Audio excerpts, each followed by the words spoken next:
జటామాంస్ అనేది మనము మన భాషలో ఊదు, లేకపోతే మన భాషలో సాంబ్రాణి, మన భాషలో సాంబ్రాణి అనేలాగా అయితే అంటామో వాళ్ళ భాషలో వాడేటువంటి మాట.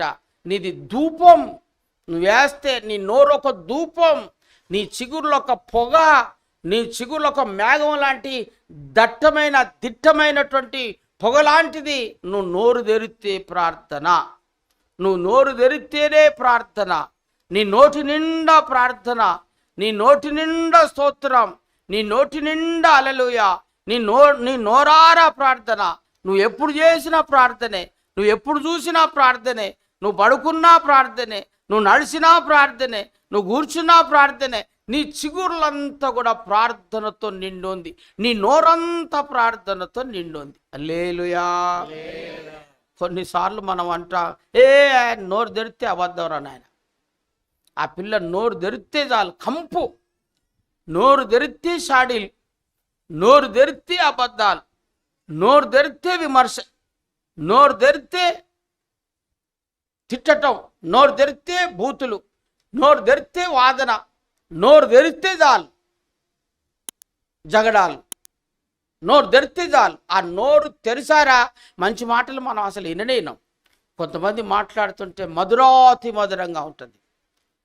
ఎప్పుడు మాట్లాడినా, ఎక్కడ మాట్లాడినా ఆ మాటలల్లా ఏ మాట రాదు. వినసొంపు కలిగిన మాటలు, దీవెనకరమైన మాటలు, సంతోషకరమైన మాటలు, ఆనందకరమైన మాటలు, ఆత్మీయ మాటలు వస్తాయి. కొంతమంది నోరు తెరిస్తే ఎప్పుడు మాట్లాడినా ఎవరినన్నా విమర్శించాలి, ఏదన్నా విమర్శించాలి, ఏదో ఒక వివాదాస్పదమైనటువంటి నోరు. హల్లెలూయా. ఆ నోరే వివాదాస్పదమైన నోరు. ఆ నోరు ఆ మనిషి ఎక్కడున్నా వివాదాస్పదమే, ఇంట్లో ఉన్నా వివాదాస్పదమే, మందిరంలో ఉన్నా వివాదాస్పదమే, బయట ఉన్నా అసలు నోరు తెరిస్తే వివాదాస్పదం. ఏదో ఒక గొడవ జరగాల్సిందే, ఆ మనిషి ఉంటే ఏదో ఒక ఇబ్బంది జరగాల్సిందే, ఆ మనిషి ఉంటే ఏదో ఒక సమస్య రావాల్సిందే. కొంతమంది నోరు ఎక్కడ ఉన్నా మౌనముగానే ఉంటుంది. ఆ నోరు ఎక్కడ ఉన్నా ప్రార్థనే, ఎక్కడ ఉన్నా స్తోత్రమే, ఎక్కడ ఉన్నా ఆరాధనే, ఎక్కడ ఉన్నా పాటలే, ఎక్కడ ఉన్న ఆశీర్వాద వచనలే, ఎక్కడ ఉన్నా క్షేమం కలిగిన మాటలే, ఎక్కడున్నా పాజిటివ్ మాటలే, ఎక్కడ ఉన్నా కూడా అవతలలో నొప్పించకుండా, బాధ పెట్టకుండా, దుఃఖ పెట్టకుండా, కృంగజేయకుండా ఉండేటువంటి నోరు. కనుక సులమ్మితి, ఓ నా ప్రియురాలా, నీ యొక్క నోరు జటామాంసి. నీ నోటిలో ప్రార్థన తప్ప రెండోది ఏది ఉండదు తల్లి. గట్టిగా చప్పట్లు కొట్టండి. ఏమండి?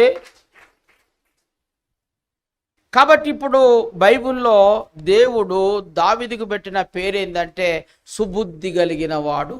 అన్ని విషయాలలో సుబుద్ధి కలిగిన వాడు. ఎక్కడ కూడా చిన్న తేడా ఉండదు.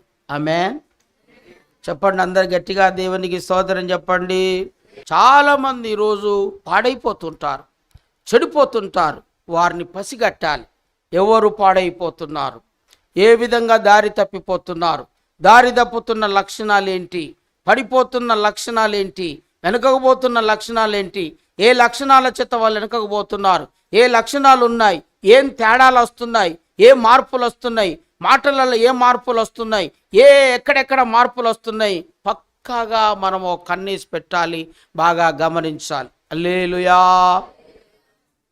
నేను చాలాసార్లు మీకు వస్త్రాల గురించి చెప్తాను, చూసారా? వస్త్రాల గురించి చెబుతున్నప్పుడు ఒక్కొక్క కలర్లో ఒక్కొక్క పవర్ ఉంటుంది. నల్లవాటిలో పవరు, తెల్లవాటిలో పవరు, ఎర్రవాటిలో పవరు, పసువాటిలో పవరు. ఇలాంటి బట్టలలో ఒక్కొక్క బట్టను బట్టి ఒక్కొక్క గుణం ఉంటుంది. అట్లాగే మీరు ఇళ్ళల్లో వాళ్ళు వేసుకునేటువంటి ఆ కలర్ను బట్టి కూడా మనం చెప్పొచ్చు అండి వాళ్ళ మెంటాలిటీ ఏంటో. మీరు రాండి క్లాస్కో రోజు కావాలంటే నేను చెప్తాను. ఆ అమ్మాయి అదే కలర్ వేస్తున్నది అని అంటే టక్కన చెప్పొచ్చు మనం ఆ మెంటాలిటీతో ఉంది అని. ఆ మెంటాలిటీని చూసే మనం ఇంకా మనకెవ్వరు ఆమె గురించి షాడీలు చెప్పొద్దు, ఆ అమ్మాయి గురించి మనకి ఏం చెప్పాల్సిన అవసరం లేదు. ఆమె వేసే డ్రెస్సింగ్ని బట్టి, వారు వేసుకునేటువంటి డ్రెస్సింగ్ని బట్టే వారి యొక్క గుణ లక్షణాలను పసిగట్టచ్చు. అవి కలర్లను బట్టి మనకు అర్థమైపోతాయి. ఆ విధముగానే ఈ నిమ్మగడ్డి పవర్ ఏంటిదంటే ఎలాంటి దాన్నైనా కూడా పాడైపోకుండా కాపాడే కెపాసిటీ నిమ్మగడ్డిలో ఉంటుంది. చప్పట్లు కొట్టండి ఒకసారి అందరు కూడా. నీ నోరు, హలో సులమ్మితి, నీ నోరు నిమ్మగడ్డి. నువ్వు పాడైపోవు, అవతలను పాడైపోనివ్వవు. నువ్వు చెడిపోవు, అవతలను పోనివ్వవు. కనుక నీ భక్తి చెడిపోలేదబ్బా అమ్మా, నీ భక్తి చెడిపోలేదు. నువ్వు చెడిపోక ఇంకొకరిని కూడా చెడిపోనివ్వట్లేదు. నీ పక్కన చెడిపోయిన వాళ్ళు లేరు, నువ్వు చెడిపోలేదు. ఏందండి బైబిల్లో మాట ఉంటుంది, కార్యారంభము కంటే కార్యారంతము మేలని. ప్రారంభములో మనం వెళ్తున్నటువంటి భక్తి ప్రారంభమే కాదు, అది చివరి వరకు కొనసాగించాలి. జాషువకు మొదటి వెళ్ళిన 3 రోజులకు 4 రోజులకే ఆ మెసేజ్లని వాళ్ళందరూ కూడా అట్రాక్ట్ అయ్యి ఇలా జరుగుతుంది అలా జరుగుతుంది అన్నప్పుడు జాషువకు చెప్పిన మొట్టమొదటి వాయిస్ మెసేజ్, జాషువా బాగా తగ్గించుకో, ఎక్కడ హెచ్చించులకు పోకు, అతిశయం గర్వం అనేది రానియద్దు, నీ స్థితిలో ఏ మార్పు రావద్దు. జనాలను చూసి ఉప్పొంగి కానీ నీ యొక్క మెసేజ్లను చూసి ఉప్పొంగి కానీ ఎక్కడ కూడా మార్పు. ఎంతగా నువ్వు తగ్గించుకుంటావో అంతగా హెచ్చించబడతావు. తగ్గింపు కానీ వస్తే నువ్వు మొదటి లైన్లో ఉంటావు. తగ్గింపు నీలో ఉంటే మొదటి స్థానంలో కూర్చుండబెడతాడు. తగ్గింపు నీలో ఉంటే నిన్ను స్టేజ్ మీదకి ఎక్కిస్తాడు. తగ్గింపు నీలో ఉంటే హెచ్చిస్తాడు. నీలో తగ్గింపు కానీ లేకపోతే క్రమేపైనా నువ్వు వెనకకి వెళ్తావు. జాగ్రత్త, హెచ్చించుకోవద్దు. ఆమెన్, హల్లెలూయా. మన స్థితిని మనం మర్చిపోవద్దు బెట. ఎప్పుడు మన స్థితిని మనం మర్చిపోవద్దు. ఎక్కడికన్నా దేవుడు తీసుకెళ్ళాడు, ఎన్ని మేఘాల మీదకన్నా తీసుకెళ్ళాడు, ఎన్ని సరిహద్దులను దాటించని మన పొజిషన్ లాగానే ఉండాలి. మనం నార్మల్గానే ఉండాలి.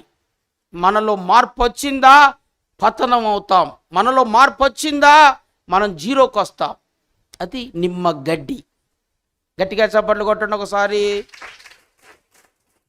ఉద్యోగాన్ని బట్టి, వ్యాపారాన్ని బట్టి, డబ్బును బట్టి, ప్రార్థనను బట్టి అతిశయాలు వద్దు. నువ్వు 4 గంటలు కావచ్చు 40 గంటలు ప్రార్థన చేసుకో, దాన్ని బట్టి అతిశయం వద్దు. 4,000 కాకపోతే 40 లక్షలు రానే నీకు, అతిశయం వద్దు. ఈ ఉద్యోగం కావచ్చు నువ్వు కలెక్టరుగా, అతిశయం వద్దు. అతిశయం వచ్చిందా మళ్ళీ కౌంట్ డౌన్ అవుద్ది. క్రమక్రమేపీ మనం ఉంటాం. అంచేత నిమ్మగడ్డి అన్నిటినీ కూడా కాపాడే శక్తి ఉంది. దేవునికి స్తోత్రం చెప్పండి అందరూ కూడా. వైఎస్ రాజశేఖర రెడ్డి గారు బ్రతికున్నప్పుడు ఒక మాట ఎప్పుడు వాడుతుండేవాడు, నేను చాలాసార్లు విన్నాను. ఎదుగుతున్న కొలది ఒదిగి ఉండాలంటే సమకూర్చబడాలి. ఎంత ఎదుగుతూ ఉంటే అంత తగ్గించుకొని ఉండాలి. ఎంత పెరుగుతున్న కొలది అంత తగ్గించుకొని ఉండాలి. కాలర్లు ఎగిరేద్దని అంటూ ఉండేవాడు ఆయన. అంటే ఆయనకు బైబిల్ చదువుతాడు కాబట్టి, మంచి ప్రార్థన పరుడు కాబట్టి ఆయన ఆ మాట వాడుతున్నప్పుడు బాగా గుర్తుకొచ్చింది నాకు. రైట్స్ లైఫ్లో మొట్టమొదట ఎచ్చులు అనేటివి చాలా విపరీతమైనటువంటి నష్టాన్ని కలిగిస్తాయి. చిన్న చిన్న ఆశీర్వాదాలను చూసి, చిన్న చిన్న దీవెనలు బట్టి, చిన్న చిన్న వాటిని మురిసిపోయి, చిన్న చిన్న వాటికే ఎగిరెగిరి వెళ్ళిపోవద్దు. అమ్మా, నీ చిగుర్లు నిమ్మగడ్డి. హలో, ఇక నుంచి బైబిల్ భాషలో విలువండి అందరినీ కూడా. నువ్వు ఓ జటామాంసి అను, నువ్వు ఏంటిది కుంకుమ పువ్వు అను, నువ్వు నిమ్మగడ్డి అను, పేర్లు పెట్టి పిలవాడు. ఆ టైంలో గుర్తుకొస్తుంది, నువ్వు నిమ్మగడ్డివి కాదు తుమ్మగడ్డివాను. పరిస్థితులు బాగాలేవా, తుమ్మగడ్డి అని చెప్పండి. హలో, హల్లెలూయా. అబే, నువ్వు అయ్యగారు చెప్పినట్టుగా నువ్వు నిమ్మగడ్డి కాదు తుమ్మగడ్డి. నువ్వు అంత తుమ్మగడ్డి నువ్వు. తల్లి, అమ్మో తల్లి, నువ్వు పెద్ద తుమ్మగడ్డి. నీకో దండం, నీకో నమస్కారం. తుమ్మగడ్డి, నిమ్మగడ్డిగా అమ్మ నువ్వు. నిమ్మగడ్డి అయితే నువ్వు బాగుంటావు, మేము కూడా బాగుంటాం. నువ్వు బాగుంటావు, మేము బాగుంటాం. అయ్యా, నువ్వు నిమ్మగడ్డి లాగుండు, మేము కూడా బాగుంటావు. నువ్వు బాగుంటావు. నువ్వు ముళ్ళగడ్డి అయినావు అనుకో, నువ్వు చెడిపోతావు. మమ్మల్ని కూడా చెడిపోతా. అందుకని ఈ యొక్క పరమ గీతాల గ్రంథములో షులమ్మితిని దేవుడు వర్ణిస్తున్నటువంటి వర్ణనలో అద్భుతమైనటువంటి వర్ణన. అవి ఆత్మీయ జీవితాన్ని హెచ్చరిస్తున్నటువంటి, ఆమె ఆత్మీయ జీవితంలో లోపతాపాలను బయటికి తీస్తున్నటువంటి ఆత్మీయత. ఇవి మనం కలిగి ఉండాలని నేను మీకు గుర్తు చేస్తున్నాను. దేవునికి స్తోత్రం. హల్లెలూయా.